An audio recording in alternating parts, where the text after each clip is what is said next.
Halo Gigs, apa kabar? Seperti biasa, kita bakal lihat ada berita terbaru apa aja hari ini, ya. Let's see.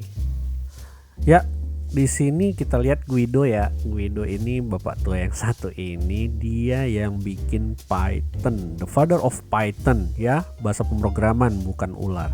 Nah, sekarang kita lihat kalau dia itu udah masuk Microsoft, ya kan? Banyak yang masuk Microsoft kayak Eric Gama, dulu dia kontributnya jadi dia bikin large scale application with JavaScript. Nah sekarang yang buat Python di hire. Nah sekarang kita lihat apa yang akan dilakukannya. Dia katanya bosan, makanya dia coba apply ke Microsoft dan dia pastilah di hire ya, father of Python gitu loh. Nah, habis itu dia coba connecting with people yang di Microsoft, misalnya untuk machine learning mereka juga pakai di Azure, Notebook, Excel dan banyak hal.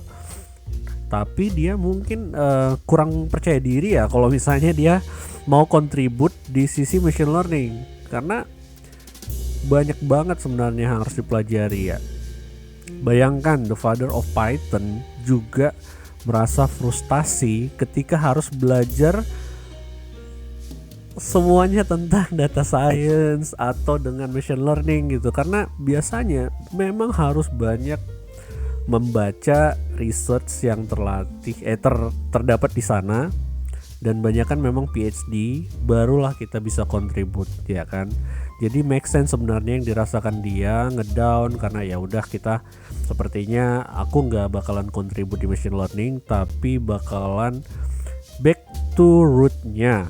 Artinya dia lebih fokusin lanjutin experience dan sumbangkan expertise-nya di Python.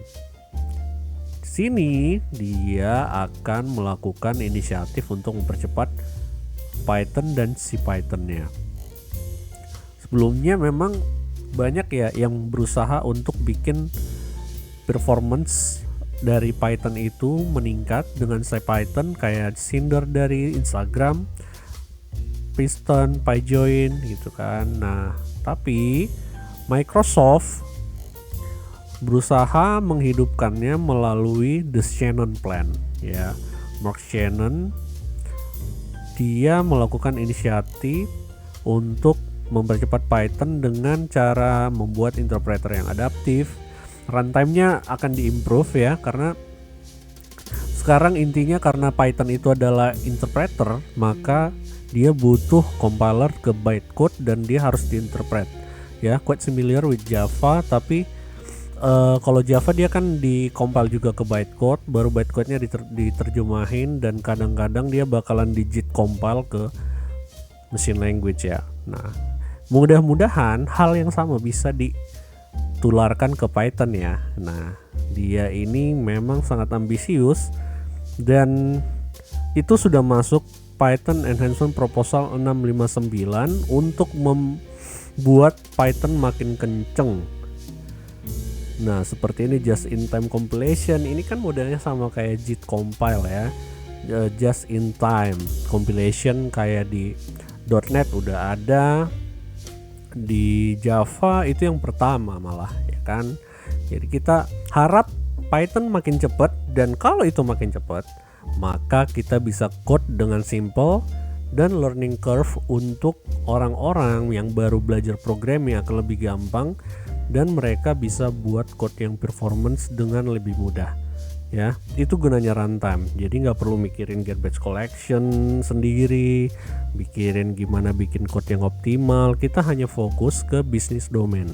Memang tidak selamanya itu bisa dicapai ya kan dengan interpreted language atau managed language, tapi most of the time kita tidak butuh hal yang sangat betul-betul harus akses ke low level ya.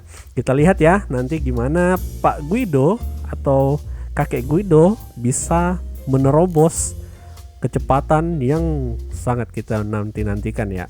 Mana tahu bisa ngalahin Ras ya kan, atau Golang. Wow, kalau itu sih mustahil. Oke. Alright, kayaknya cukup ya gigs nih hari ini. Kalau ada pertanyaan, boleh langsung komen ya di sini langsung. Kalau misalnya pengen, coba visit ya LinkedIn sama Udemy-ku untuk bahasan yang lebih advance dan detail.